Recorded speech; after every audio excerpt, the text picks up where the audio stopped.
Before I introduce the next speaker, I'd just like to say the last line of this song got me, to reach the unreachable stars. And I'll tell you, folks, I'm there tonight, and I want to thank you. I really do.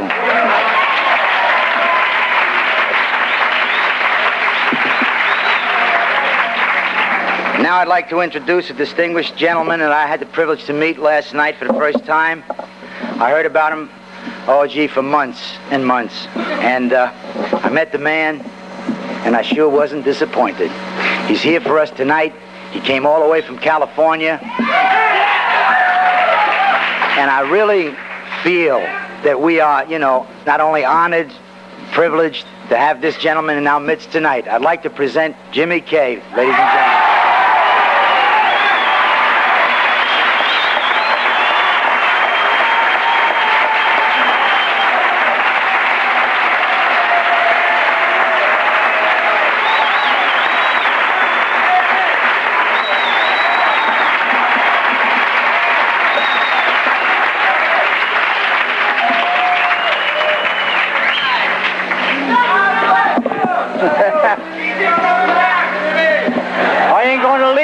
I told you before, I ain't going to leave.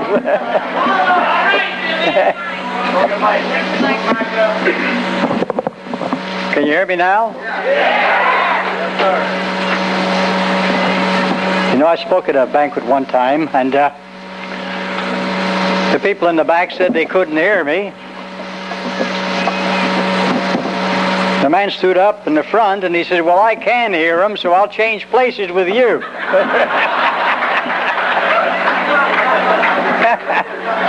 I've never forgotten that one, My name is Jimmy. I'm a grateful, recovered member of AA.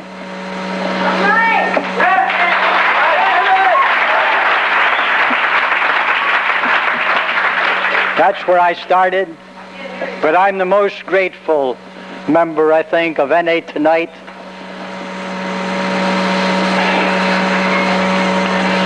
For the 12-step call that you have made on me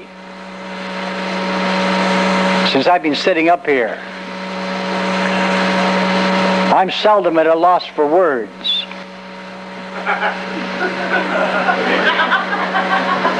But I'm almost nonplussed right now, How could anybody come up here and say anything after what we've just seen, If we could only put 1/10 of the effort into working the steps of recovery that we've seen demonstrated here in the last half hour.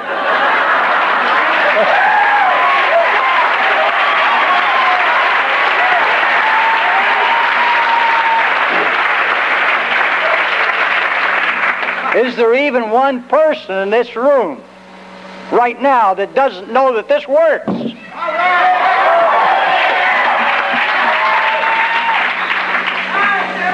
I got a reputation for being pretty corny at times.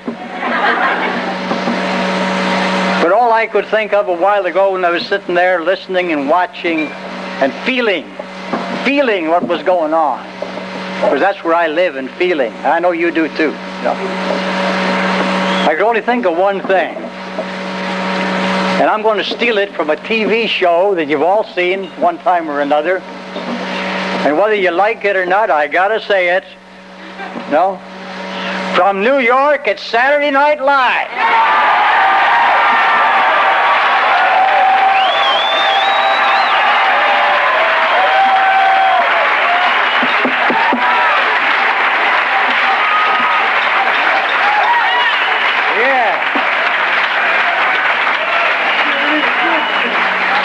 The impossible dream. The possible dream. There's a group started not long ago in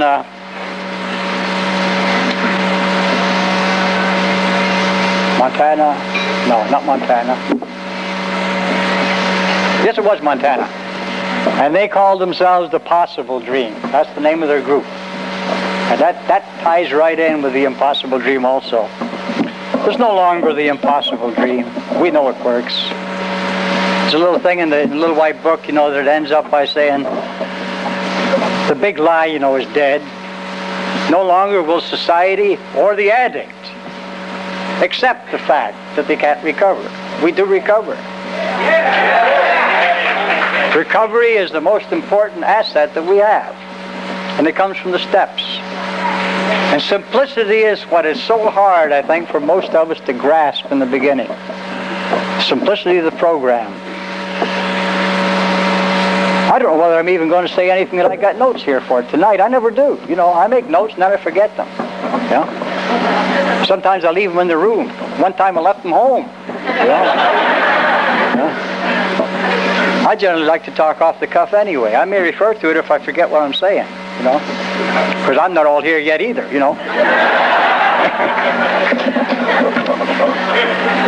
But I want to thank the people that made it possible for me to come to New York today and to be here tonight. The message is not in words so much. It's in what we've seen right now, you know. We're almost acting like real people, aren't we?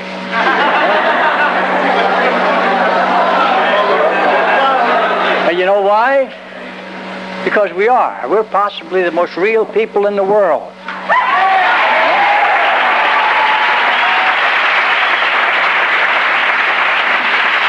I would like to tie in what I said a minute ago about no longer will society or the addict accept the big lie that we no longer recover, you know, in that respect. We can't accept it because we know reality when we touch it. There's something again in the little white book that says, and I remember that because it was such a strange thing to me when I remember feeling reality again. After so many years of not knowing exactly what it was, living that life of illusion, and to feel time, to know what time was. Time was something meant nothing, you know. I tried to kill time. I tried to kill myself, just as you did. Yeah? And I think sometimes I'll probably do what I do very often. I talk to myself mostly when I'm up here. This is part of my form of contemplation. To think seriously and realistically and within space and time. You know, I was always so far out, space and time meant nothing, you know. But to feel it and to feel what's going on and to appreciate the things that are happening right now, you know. To feel it deeply, because we do feel deeply. That's one of our big problems. My problem was I was too idealistic. I expected too much of life. I wanted more of what there was. And I try to fill my life as you have with the drugs and the booze, the bar rooms and the bedrooms, you name it. We've done it, you know. We can't con each other. What were we looking for? A better way to live, a better thing to have going for us. I remember my first visit to New York. I'll never forget it.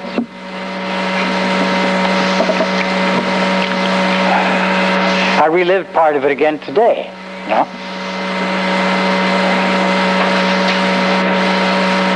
12 and a half years old when I came to this country, and I didn't want to come here. I wanted to go to Australia. But my family came here, so I had to come with them, you know? And we sailed into New York Harbor. And I was up at the crack of dawn because I knew we were going to land that morning, and I wanted to see the Statue of Liberty. I'd heard about it all my life because I love freedom. I've always loved freedom. And I love it more today than I ever did, you know. And I watched that statue as I got closer and closer to it, not as close as I got today, you know. That's a beautiful lady, you know. And we come into Ellis Island. Am I glad that place is closed? I don't know how many of you here or your parents came in through Ellis Island, but that's an experience that I never want to forget. It's indelibly marked in my memory, and I was scared. I had 3 brothers and a sister with me, and they were all younger than I. And my mother was sick, and she was in another part of Ellis Island, and nobody spoke English but me. And I couldn't find anybody to talk to ask what was going on. We had a great big tag on us about this big, like cattle. And finally, I found one man who spoke excellent English. And he'd like to scare me to death. You know? When he first walked over to me, he heard me talking to somebody about, find me somebody who speaks English. You know? And nobody understood me, and he came over and he had the great hat and the great coat. He was a white Russian. And he's the man who befriended me on Ellis Island and helped us through the 3 days that we spent there, because a man that most of you probably have only read about in the history books had just died. And he was laying in state here waiting to be buried in this country, President Harding. And they kept us on Ellis Island for 3.5 days. And I went to school on the roof over there on Ellis Island. And all I did when I was up there was watch that statue. You know that one of these days I was going to get off that island, because I hate to be tied up. I hate to be locked down. But nothing bothers me worse than I'm going to take my coat off, because I don't even like that, you know.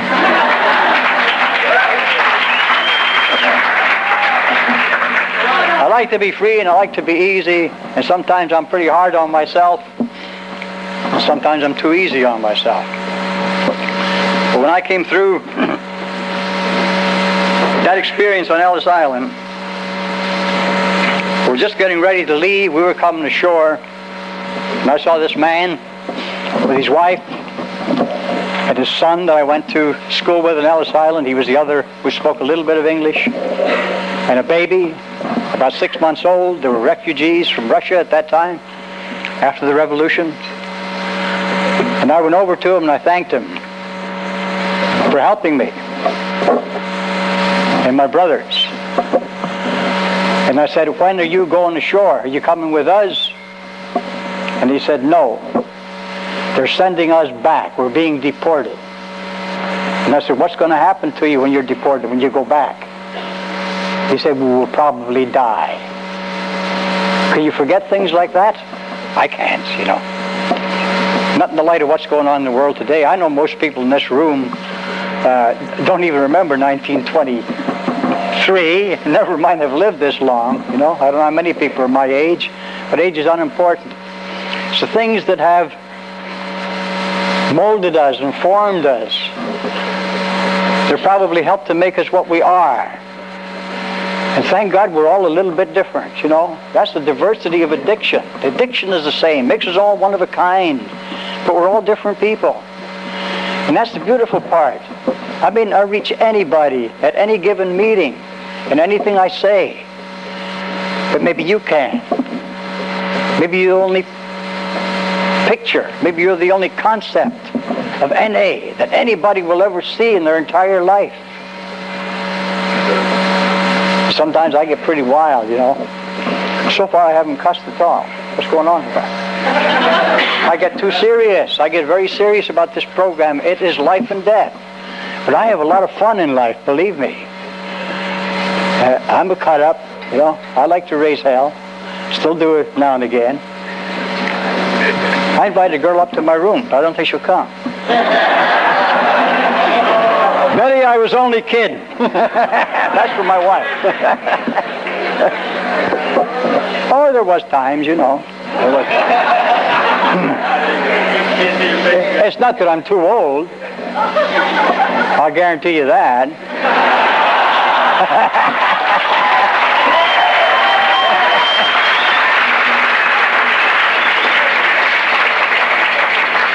It's just that I have found one of the finest women in the world, you know.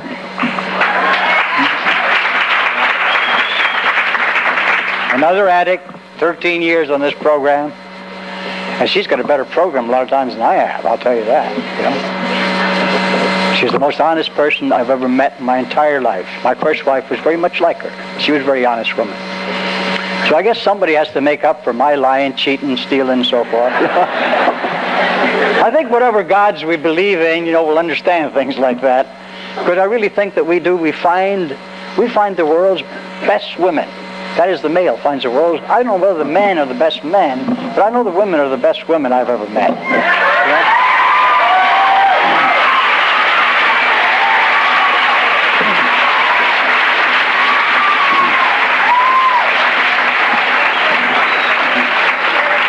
Somebody told me, said, when you go to New York, maybe you better carry some extra flashlight batteries and a flashlight because the lights might go out. I said, hell, I used to be able to get around these streets when it was dark years ago, you know. I haven't been in New York for 45 years, you know.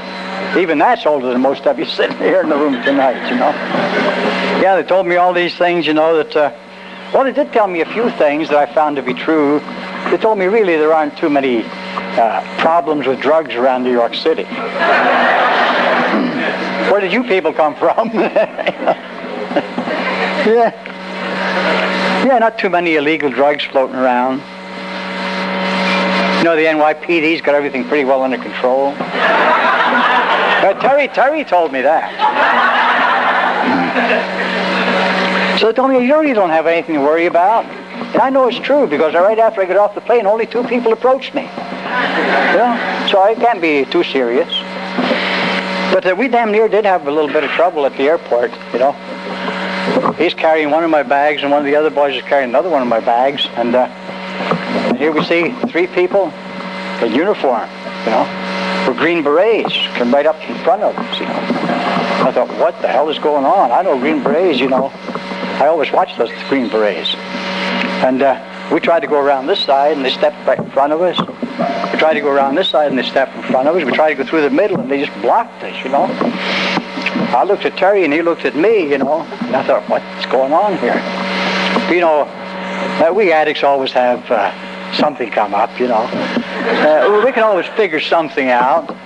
So we looked at each other, and we bought a half a dozen boxes of Girl Scout cookies, and then they left us alone. You know?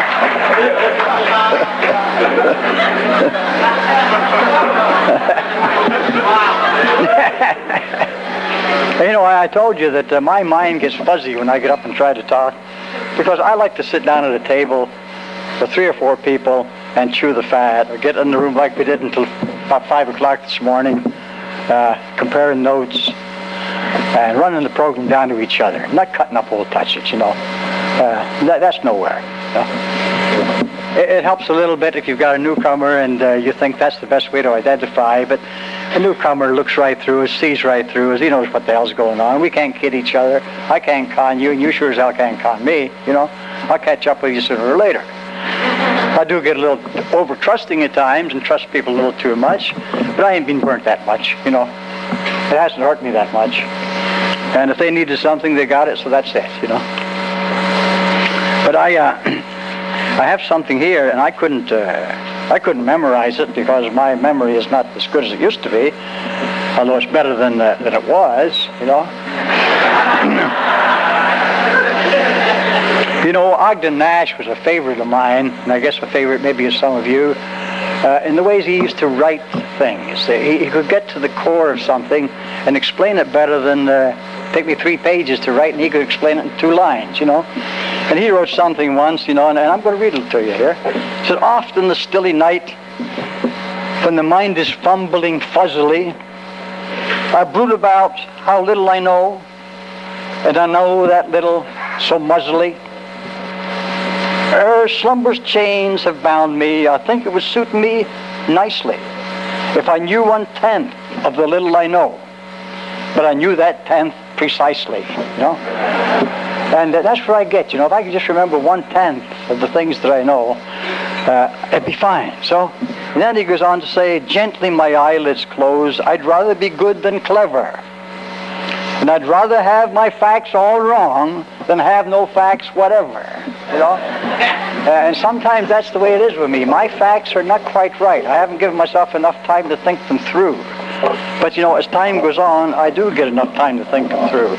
Because I still wake up once in a while in the middle of the night, you know, when one of those old resentments that never die seemingly, never seem to die completely, comes up, and I say, I still hate that son of a bitch, you know.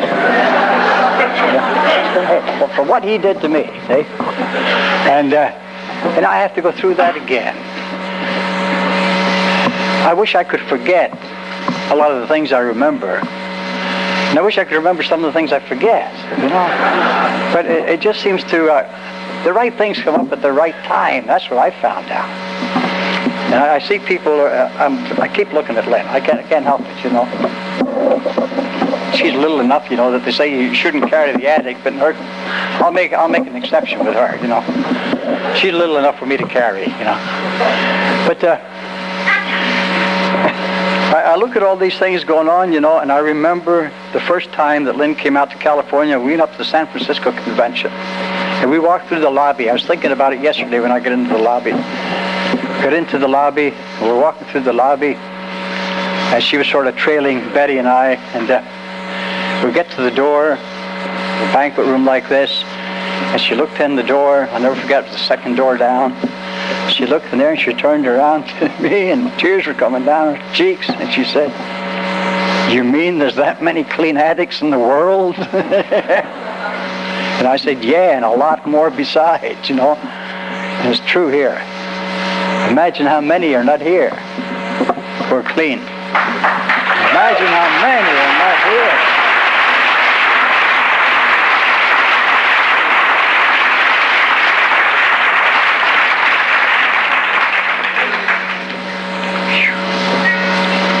To say I'm almost overwhelmed, but first of all, I have to read a little thing that we have in our little white book, you know. Yeah, my gratitude speaks, you know. My gratitude speaks in action, you know. Not in words so much, you know. My gratitude speaks when I care and when I share with others the NA way. Right? That's where it's at. And what is that? What is that NA way, you know, for us? Just to help a newcomer, to try to give it away. We're not preachers, we're not teachers, you know. We're not gurus, you know, we're not magicians. We can only offer what we have found and hope that somebody will accept it. We can't do it for anybody, and nobody can do it for us. We must do this ourselves. And that's where the responsibility to ourselves comes in. And I think if we remember nothing else other than that, everything will fall into place, you know. It's the program is too much. The more we talk about the steps, the more we talk about the traditions, the more we seem to confuse not only ourselves but others. If we can only take them just as they're written and apply them as best we can a day at a time, they'll work. Simplicity is such a hard thing to understand, you know. I don't know why it's so hard to understand the simplicity of the program. It just said work them, you know. Do the best you can with them. We're not all alike. You do the best you can, it'll work for you. We got to remember one thing. We all have to go to the same lengths to get this program. We sometimes forget that. We have to first stop using, no matter how we do it. And we all have to go to that length. I hear people talk about, well, she's a potential addict, you know. How the hell do you know? How the hell do I know? Were you with them 3 o'clock in the morning? And they're wondering where the hell they're going to get something when they run out. You know, I remember where I was a lot of mornings when I was looking for something and there was nothing around. I remember what the panic was. I remember that feeling in my gut, and I've had that gut feeling all my life. There's a very popular thing has come back into medicine today, and they're talking about people with nervous stomachs because they're into all this stress stuff now, you know. I was in the hospital when I was 6 years old with a nervous stomach. That's what they called it when I was in the old country yet as a kid. But you know, about that time I found out what to do about it. They used to send me to the chemist shop to get the stuff for the kids that had the colic, and I sure as hell found out which was the paregoric and what wasn't. 7 years old, you know. And I knew where all the bottles were hidden. And it was terrible to wonder, what will I put in the bottle when it's nearly all water now, you know? And the poor kids with the colic were having problems. Sound familiar? I come first, right? I remember the ease I felt. I remember how nice and calm I could get. How peaceful. I was always one of these, hell, if I was a kid today, they'd probably have me full of Ritalin, you know? Speeder. I'm a speeder from way back. Thank God so is Betty. You know, we speed together, you know? That's the way we go. That's the way our minds work. We go till we drop, you know? It used to be a philosophy I used to follow many years ago when I was still in Philly. You know, a friend of mine was the sports editor for the Philadelphia Daily News. And boy, what a boozer that guy was, you know. Ooh, he was a corker, you know. He never ordered a drink, he ordered a pitcher. Yeah, Lance McCurley. And Lance wrote something one time, and I cut it out of the paper, and I tried to live by it. He said something like, and of course symbolically, the booze stands for the drugs. What the hell's the difference in that case? He said, I wish that I was single with $1 million or so. I'd pack my grip with peaches cream, and far away I'd go. I'd stock a yacht with 15 blondes and 1 or 2 brunettes. I'd manufacture purple nights and parlay all my bets. How long it'd last, I do not know, nor do I really care. I'd just keep going until I dropped and died from wear and tear. You know? Yeah, that was good, you know? Yeah. Go, keep going, die from wear and tear, you know? But the disorder that we suffer from, you know, is one of the most serious things, I guess, that man ever has had to face. And thank God in the last 30 years we've found a program, and although it was borrowed from another program, it was adapted to suit the addict. Thank God it works for us. And I tell you, the more I look around this room, the more befuddled I get as to what to say. What can I say? It's here. It's in front of me. I wish to God I had a camera big enough to take all your pictures. I'd take it home and hang it right up in my living room. I really would. You know, wherever, I think that Chicago's going to be the next one. Hey, they better build bigger rooms.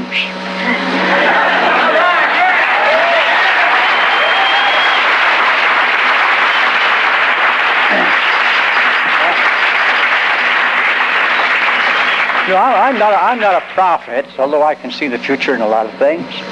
But about 8 years ago, I said one time, the time is going to come when we're going to get so large that we're going to fill the Astrodome.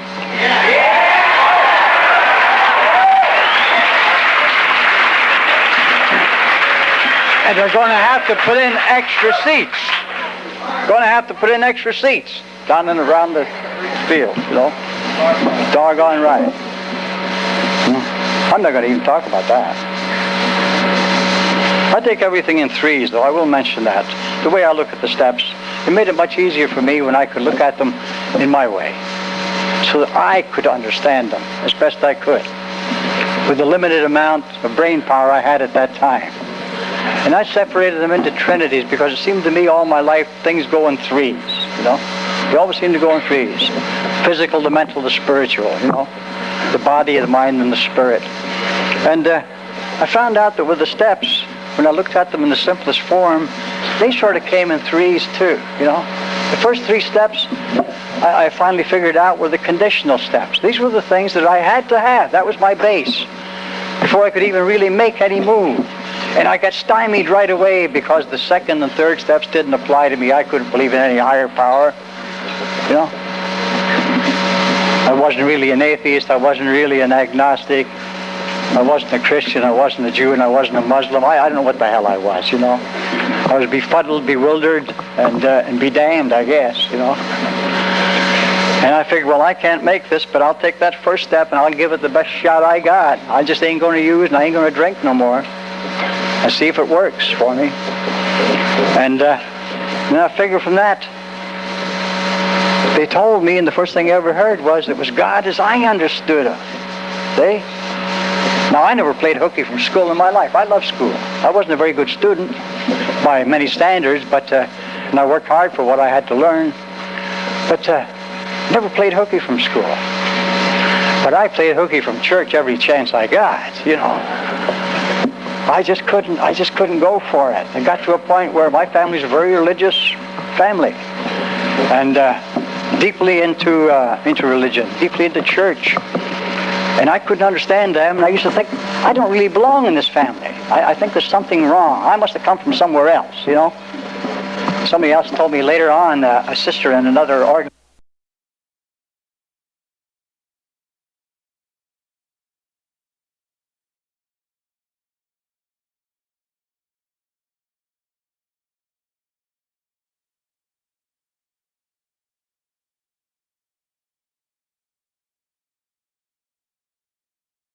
And I couldn't understand them, and I used to think, I don't really belong in this family. I think there's something wrong. I must have come from somewhere else, you know. Somebody else told me later on, a sister in another church organization told me that I came from Mars. And I'm inclined to believe her, you know.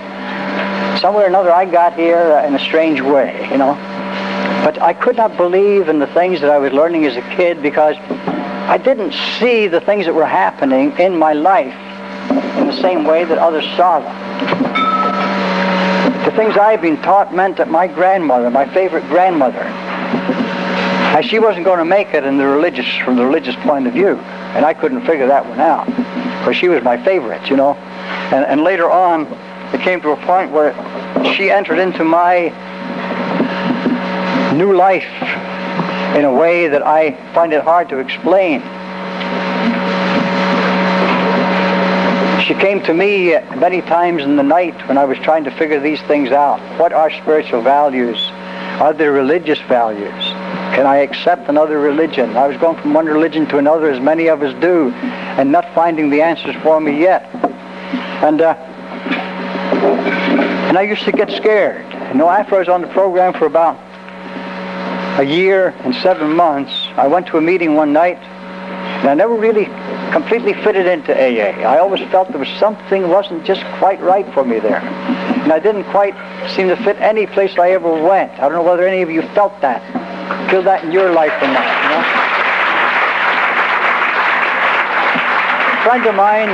A friend of mine who was an avowed atheist, and he died an avowed atheist, but a deeply spiritual man, started another group called AA.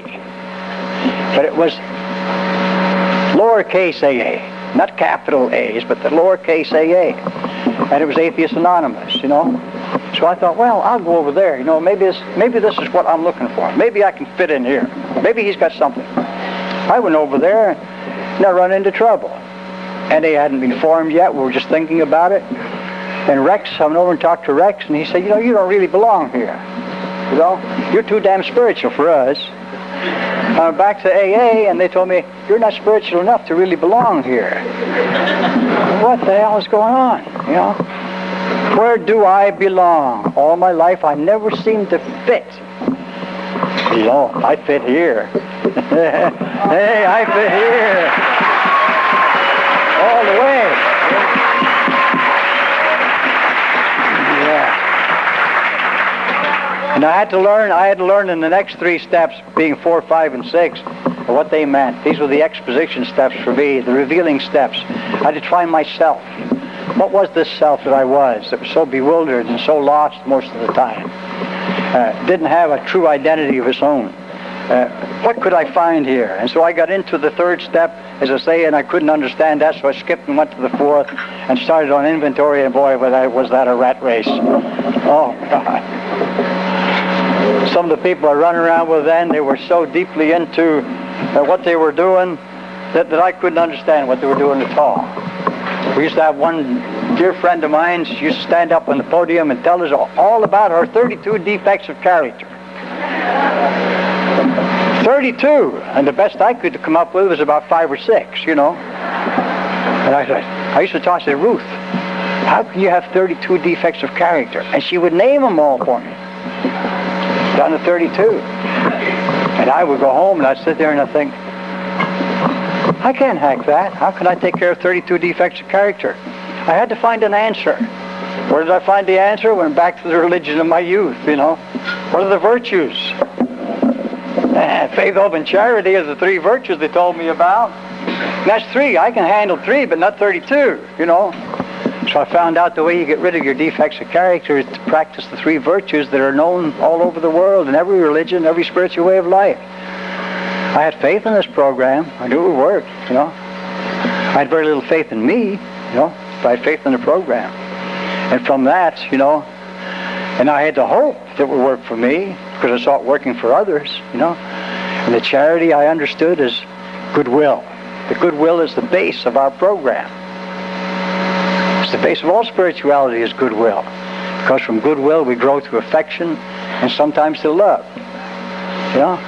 I can have goodwill towards you even though I never associate with you and maybe not want to associate with you. You know? I had to figure these things out for me. This is my life I'm talking about. How do I handle it? How do I look at it and get the answers I need in order to live? in order to succeed in this business of living. And by continuing to practice faith, hope, and charity, my life began to change. But this one night, I went to a meeting and I was very low. I was very depressed because I didn't seem to be able to find these answers as yet. And I don't talk about this very often, but maybe this is the time to do it too. I went down to this meeting, and the more the meeting went on, there was about 30 people there, and the more of them that spoke, the worse I felt. The more they seemed to have something going for them, the more depressed I became. And the more depressed I became, the worse I felt. And it must have been evident to some of the ones around that knew me pretty well, because I finally got up as soon as the meeting was over and headed for the door, and two people stopped me. The woman is still alive. She spent a lot of time in the Peace Corps, and she's back in this country again now, and Johnny's dead. But Johnny and Betty stopped me at the door and said, what's the matter? And I couldn't talk. When I get really deep like that, I can't talk. And I just shook my head. I don't know. They said, where are you going? I said, are you going home? Are you going to be all right? I said, do you want me to come with you? I said, do you want to come over to our house? No. What do you want to do? I don't know. That's the way I would get. I go like that for days sometimes, unable to speak. And I left there and jumped in the car and went home. Walked into my bedroom. My wife and my daughter was in one bed. My daughter was in one bedroom and my three sons were in the other. And I went into the little place I was holding up in with a few belongings I had left. And up to this time I hadn't been able to, I was so emotionally ill that I hadn't been able to even sit down and eat a meal with my family. In fact, it took me 3 years before I could sit down and eat a meal with my family. And I was lucky at that, because the psychs told me it would take me at least 5, you know. But they've been wrong before, right?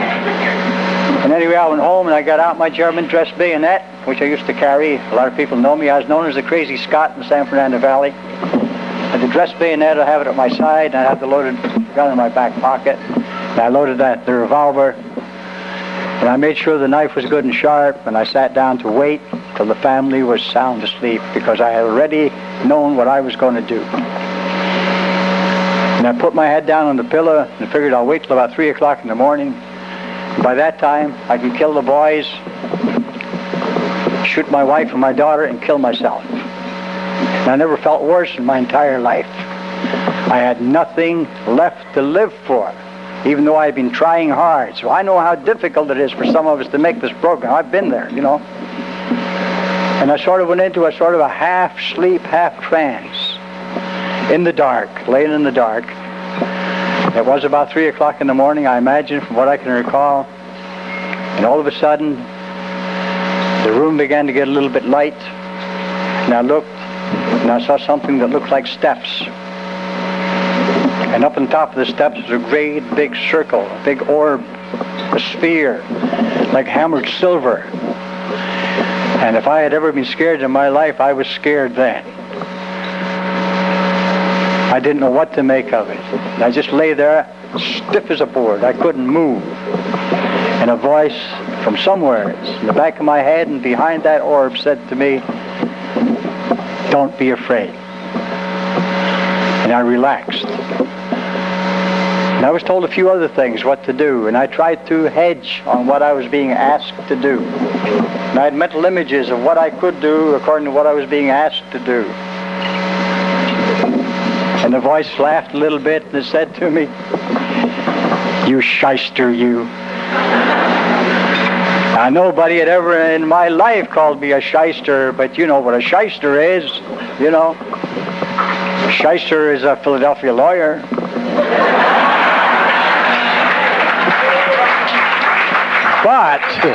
But the word came from a New York lawyer named Shyster. Spelled a little differently, but that's where it came from. And I knew what it meant, unprincipled. I was going to have my way regardless. And I had to laugh a little bit because I knew whatever this voice was that was talking to me knew me inside out. I couldn't hide anything. that I was known. And then I was told what to do. And all I could say was, I'll do it to the best of my ability. Now, I can justify, I can explain, and I tried to for months to explain what this was all about. It makes no difference what happened, what the voice was. To me, it was a voice telling me the way I had to go in order to recover. Not just to stay clean, not just to stay sober, but to recover. And there's a big difference between recovery and just staying clean, you know.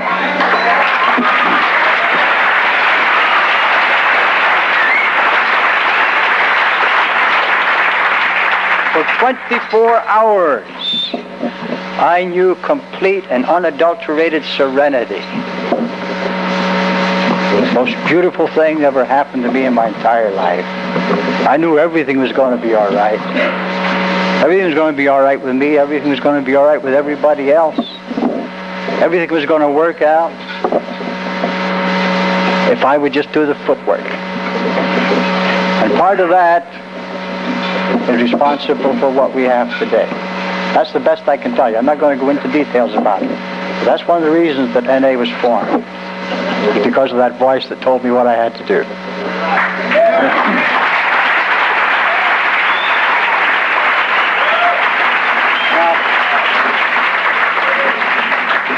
After all the things that have been going on today and last night, and will be going on tomorrow morning and the rest of the night, you know, one thing about this program, it says that we have to enjoy our life too, you know. I could go and talk to you for 24 hours about this program, you know. I wear people out talking about the program and about what it means to me, you know. But one of the things we have to do is to have a good time too. This is a social gathering, you know.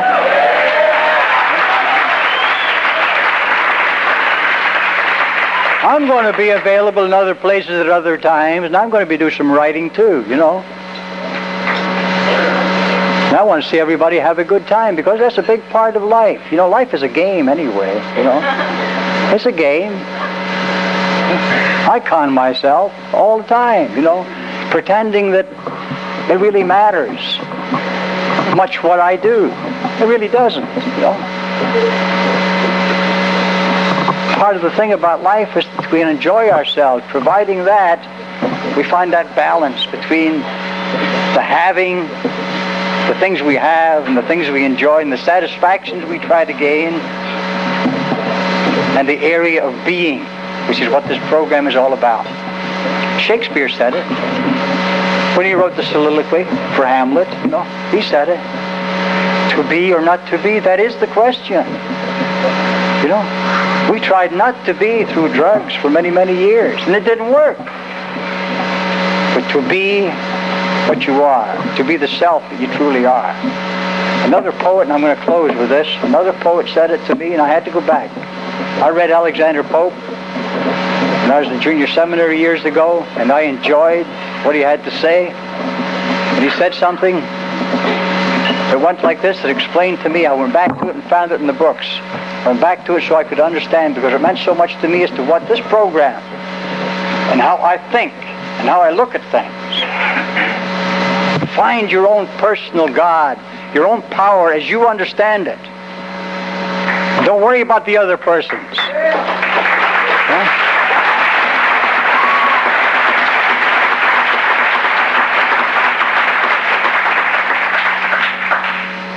If I can find the first line, I will read it to you. I'll recite it to you, but I can't remember the first line. See? Well, it's here someplace. If you wait just a second, I'll find it. Oh, something else they're going to say. I didn't intend to speak too long anyway, because an old friend of mine used to say, the mind can only absorb as much as the seat can stand, you know.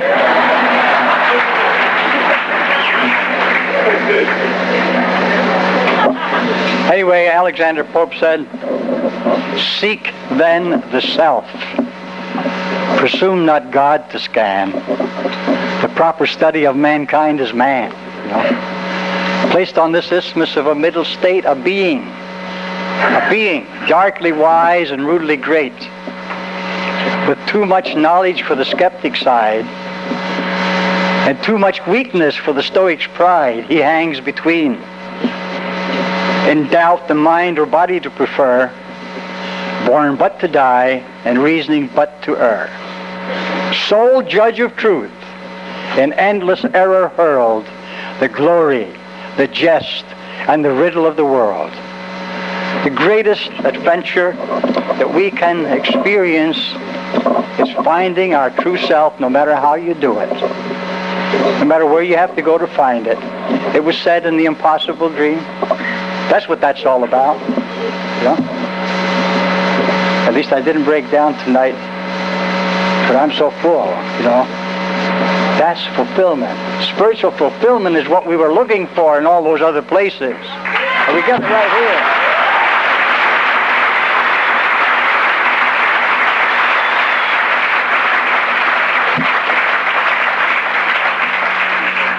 Discipline I hate. I hate all kinds of discipline, you know, and all kinds of authority. And I was talking to a man last night upstairs. We talked a little bit about it. And I said, I looked at discipline now very different than I used to. I found out now by trying to understand me and the people around me and the things I'm trying to do. And I try to find that which is proper and right for me to do the right thing for the right reason. And then I give myself as fully to that as I possibly can, given my weaknesses and given my strengths. And I'll say one more thing, and then I'm going to sit down. When you look at another addict, or look at yourself, look on their strength with pride, and look on their weakness with compassion. Thank you.